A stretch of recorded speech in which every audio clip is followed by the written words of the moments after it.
मनुष्य चाहे कितना भी प्रयास क्यों ना कर ले, कितना भी प्रयत्न क्यों ना कर ले, उसे अपने कर्मों का फल तो भोगना ही पड़ता है।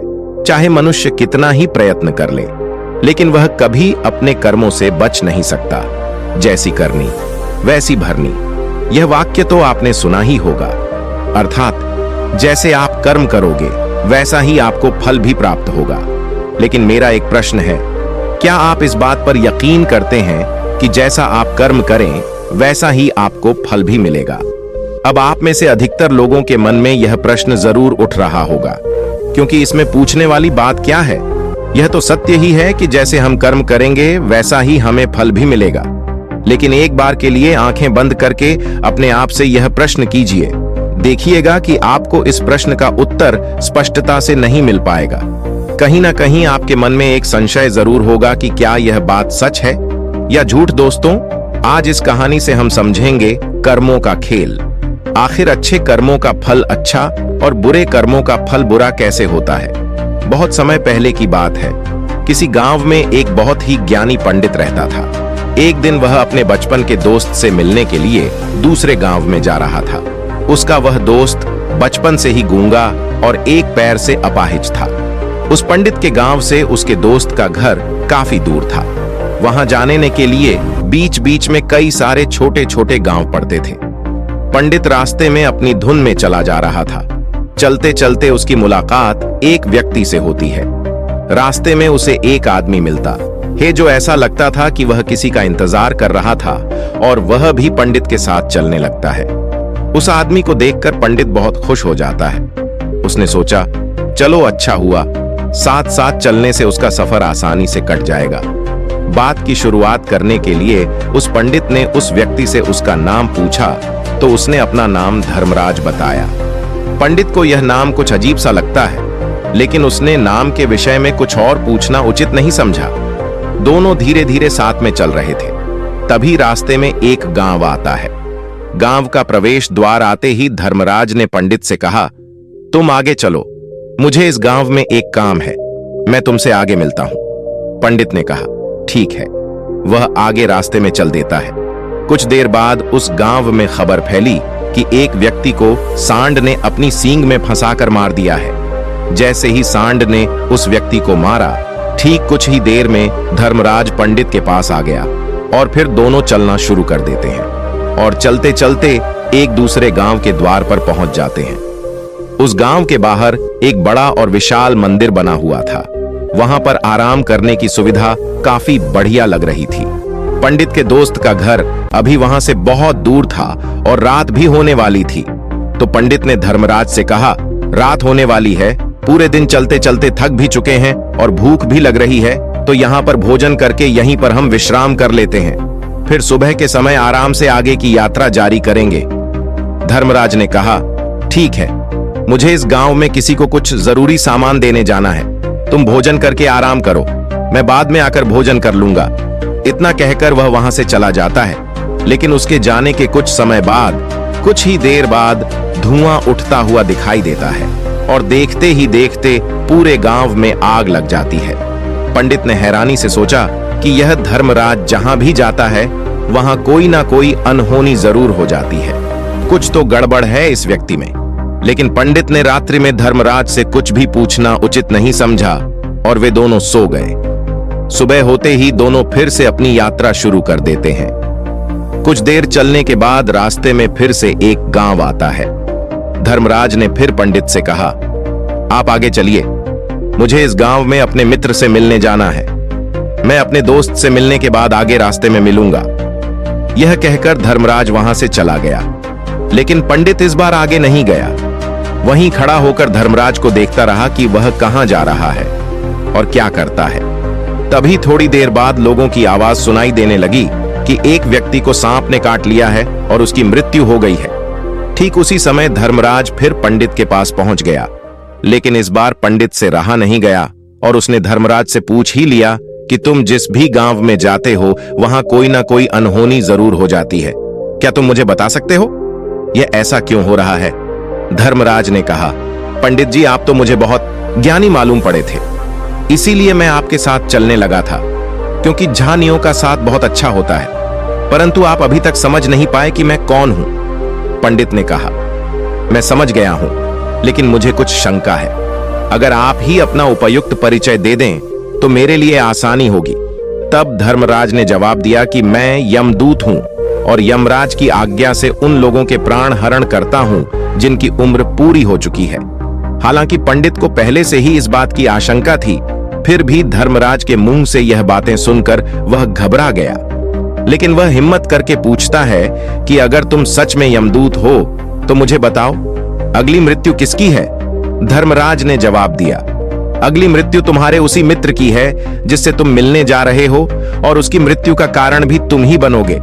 यह बात सुनकर पंडित सहम गया और सोच में पड़ गया कि अगर सच में यह धर्मराज यमदूत हुआ तो उसकी बात भी सच होगी और उसके कारण मेरे बचपन के सबसे अच्छे मित्र की मृत्यु हो जाएगी। तो सबसे अच्छा तो यही होगा कि मैं अपने मित्र से मिलने ही ना जाऊं। कम से कम मैं उसकी मृत्यु का कारण तो नहीं बनूंगा। धर्मराज ने मुस्कुराते हुए कहा, तुम जो सोच रहे हो वह सब मुझे पता है, मगर तुम्हारे अपने मित्र से मिलने ना जाने से नियति नहीं बदल जाएगी। तुम्हारे मित्र की मृत्यु तो निश्चित है और वह अगले कुछ ही पलों में घटित होने वाली है। महाकाल के मुंह से ऐसी बातें सुनकर पंडित को झटका लगा, क्योंकि महाकाल ने पंडित के मन की बातें पढ़ ली थीं, जो कि एक सामान्य व्यक्ति के लिए संभव नहीं है। अब पंडित को विश्वास हो गया कि यह धर्मराज सचमुच में यमदूत ही है। जब पंडित को यह पूर्ण विश्वास हो गया कि धर्मराज जी यमदूत हैं, तो वह घबरा गया। वह अपने मित्र की मृत्यु का कारण नहीं बनना चाहता था, इसलिए वह पलटकर अपने गांव की तरफ वापस जाने लगा। लेकिन जैसे ही पंडित वापस जाने के लिए मुड़ा, उसने देखा कि उसका मित्र तेजी से उसकी तरफ चला आ रहा है, जो कि पंडित को देखकर अत्यंत प्रसन्न दिखाई पड़ रहा था। अपने मित्र के आने की गति को देखकर पंडित को ऐसा लगा कि जैसे उसका मित्र काफी देर से उसका ही पीछा कर रहा है। लेकिन वह बचपन से ही गूंगा था और एक पैर से लंगड़ा भी था, इसीलिए ना तो वह पंडित को आवाज देकर पाया था और ना ही उस तक पहुंच पा रहा था। लेकिन जैसे ही वह पंडित के पास पहुंचा, अचानक ही जमीन पर गिर पड़ी और तुरंत ही उसकी मृत्यु हो गई। पंडित हक्का बक्का होकर धर्मराज की ओर देखने लगा, जैसे कि वह पूछना चाह रहा हो कि आखिर क्या हुआ। धर्मराज पंडित के मन में उठ रहे प्रश्नों को समझ गया और बोला, तुम्हारे मित्र ने पिछले गांव में ही तुम्हें देख लिया था और वे वहीं से ही तुम्हारा पीछा कर रहा था, लेकिन गूंगा और लंगड़ा होने की वजह से वह तुम तक नहीं पहुंच पाया। उसने अपनी पूरी ताकत लगाकर तुम तक पहुंचने का प्रयास किया, लेकिन बुढ़ापे में बचपन जैसी ताकत नहीं होती, इसलिए दिल का दौरा होने के कारण उसकी मृत्यु हो गई, क्योंकि वह तुमसे मिलने के लिए अपनी सीमाओं को तोड़कर तुम्हारे पीछे भाग रहा था। इसलिए अपने मित्र की मृत्यु का कारण भी तुम ही कहलाओगे। अब पंडित को पूर्णतः यह विश्वास हो गया था कि धर्मराज एक यमदूत है और उसका कार्य जीवों के प्राण हरना है। लेकिन पंडित एक ज्ञानी व्यक्ति था, वह यह भी जानता था कि मृत्यु पर किसी का वश नहीं है, सबको एक ना एक दिन मरना ही है। यही सोचकर उसने अपने आप को संभाल लिया। लेकिन अचानक ही पंडित के मन में अपनी मृत्यु के बारे में जानने की इच्छा हुई, इसलिए उसने धर्मराज से पूछा कि जब मृत्यु मेरे दोस्त की होनी थी तो तुम शुरू से ही मेरे साथ क्यों चल रहे थे? यह प्रश्न सुनकर धर्मराज जोर से हंसा और बोला, मैं तो हर पल हर क्षण सभी के साथ चलता हूं, किंतु लोग पहचान नहीं पाते, क्योंकि लोगों के पास अपनी समस्याओं के अलावा किसी और व्यक्ति, वस्तु या घटना के बारे में सोचने समझने या उसे देखने का समय ही नहीं होता। पंडित ने कहा, तो क्या तुम यह बता सकते हो कि मेरी मृत्यु कब, कहां और कैसे होगी? महाकाल ने कहा, हालांकि किसी भी सामान्य जीव के लिए अपनी मृत्यु के बारे में जानना ठीक नहीं है, क्योंकि कोई भी जीव हो या जानकर वह अपनी मृत्यु के बारे में जानकर बहुत दुखी हो जाता है। हालांकि तुम जानी व्यक्ति मालूम पड़ते हो और तुमने जिस तरीके से अपने मित्र की मृत्यु को सहन कर लिया है, उसे देखकर लगता है कि तुम अपनी मृत्यु के बारे में जानकर भी दुखी नहीं होंगे। महाकाल ने कहा, तो सुनो, तुम्हारी मृत्यु आज से ठीक 6 महीने बाद आज ही के दिन किसी दूसरे राज्य में फांसी लगने से होगी। और सबसे हैरानी की बात तो यह होगी कि तुम स्वयं ही खुशी से उस फांसी को स्वीकार कर लोगे। ना कहकर धर्मराज वहां से चला गया, क्योंकि अब धर्मराज के पास पंडित के साथ चलते रहने का कोई कारण ना था। इसके बाद पंडित ने अपने मित्र के शरीर का अंतिम संस्कार किया और यथाशक्ति उसके क्रियाकर्म करके अपने गांव वापस आ गया। लेकिन कोई व्यक्ति कितना भी ज्ञानी क्यों ना हो, अपनी मृत्यु के बारे में जानकर दुखी तो होता ही है और मृत्यु से बचने का कोई ना कोई उपाय भी खोजता है। तो पंडित ने भी वही किया, क्योंकि पंडित न था इसलिए उसकी पहचान उस राज्य के राजा तक थी। पंडित ने सोचा कि राजा के पास तो कई सारे ज्ञानी मंत्री हैं, वह मेरी मृत्यु से संबंधित समस्या का कोई ना कोई समाधान निकाल ही लेंगे। पंडित यही सब सोचता हुआ राज दरबार में पहुंच जाता है और राजा से सारी घटना के बारे में बताता है। राजा ने अपने मंत्रियों को सारी समस्या बताई और उनसे सलाह मांगी। अंत में सभी ने विचार विमर्श करके कहा, अगर पंडित की बात सही है तो उसकी मृत्यु भी 6 महीने बाद ही होगी, लेकिन मृत्यु तो तब होगी जब वह किसी दूसरे राज्य में जाएगा। यदि वह किसी दूसरे राज्य में जाए ही ना तो मृत्यु ही नहीं होगी। मंत्रियों की यह सलाह राजा को भी सही लगी। इसके बाद पंडित के रहने की सारी व्यवस्था महल में ही कर दी गई और राजा के आदेश के बिना उस पंडित से किसी को भी नहीं मिलने दिया जाता था। लेकिन पंडित कहीं भी आ जा सकता था, ताकि पंडित को यह न लगे कि वह राजा की कैद में है। परंतु पंडित डर के मारे स्वयं ही कहीं आता जाता नहीं था। धीरे धीरे महीने गुजरते गए और पंडित की मृत्यु का समय नजदीक आने लगा और अंततः वह भी दिन आ गया जिस दिन पंडित की मृत्यु होनी थी। तो जिस दिन पंडित की मृत्यु होनी थी उसकी एक रात पहले पंडित डर के मारे जल्दी ही सो गया, ताकि जल्दी से वह रात बीत जाए और अगला दिन आ जाए, ताकि उसकी मृत्यु टल सके। यही सोचकर वह जल्दी सो जाता है। लेकिन पंडित को नींद में चलने की बीमारी थी और अपनी इस बीमारी के बारे में वह स्वयं ही नहीं जानता था। तो फिर राजा, मंत्री या किसी वैद्य को इसके बारे में बताने का कोई प्रश्न ही नहीं उठता। पंडित अपनी मृत्यु को लेकर बहुत चिंतित था। वह पिछले कई दिनों से ठीक है, सो भी नहीं पा रहा था। और नींद में चलने की बीमारी भी तभी होती है जब व्यक्ति ठीक से सो नहीं पा रहा हो। तो उस रात भी पंडित को नींद में चलने का दौरा पड़ा। वह उठा और महल से निकलकर अस्तबल में गया, क्योंकि पंडित राजा का खास मेहमान था। इसीलिए किसी भी पहरेदार ने उसे नहीं रोका और न ही किसी तरह की कोई पूछताछ की। अस्तबल में पहुंचकर वह सबसे तेज चलने वाले घोड़े की पीठ पर सवार होकर नींद में ही अपने राज्य की सीमा से बाहर दूसरे पड़ोसी राज्य में चला गया। इतना ही नहीं, वह दूसरे राज्य के राजा के महल में पहुंच गया। उस महल के पहरेदार ने भी उसे नहीं रोका और ना ही कोई पूछताछ की। सभी लोग रात्रि का अंतिम प्रहार होने के कारण गहरी नींद में थे। वह पंडित सीधे राजा के सैन्य कक्ष में पहुंचा, जहां राजा और रानी सो रहे थे। वह पंडित वहीं जाकर सो गया। सुबह हुई तो राजा ने पंडित को रानी के बगल में सोया हुआ देखा तो राजा बहुत क्रोधित हो गया। राजा ने पंडित को कैद करने का आदेश दे दिया। पंडित गिरफ्तार हो गया। लेकिन पंडित तो बहुचक्का था। उसे तो कुछ समझ नहीं आ रहा था कि आखिर वह दूसरे राज्य में और राजा के सैन्य कक्ष में कैसे पहुंचा। लेकिन वहां उसकी यह सब सुनने वाला कोई नहीं था। अगली सुबह राजा ने पंडित को दरबार में पेश करने का आदेश दिया। कुछ देर बाद उस पंडित को दरबार में लाया गया। पंडित को देखते ही राजा इतना बबूला हो गया कि उसे फांसी पर चढ़ा देने का हुक्म सुना दिया।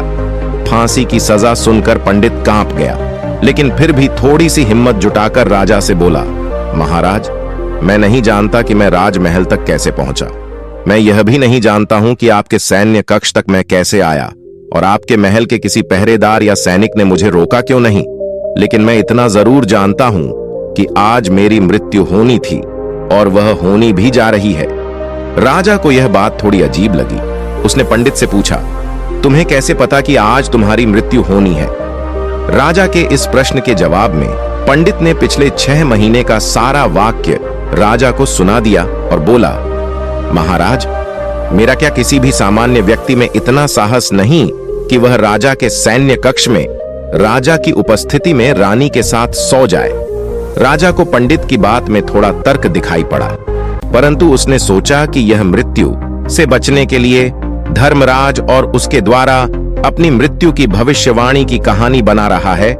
इसलिए राजा ने पंडित से कहा, यदि तुम्हारी बात सत्य है और आज यह तुम्हारी मृत्यु का दिन है, जैसा कि यमदूत धर्मराज ने तुमसे कहा था, तो आज तुम्हारी मृत्यु का कारण मैं नहीं बनूंगा।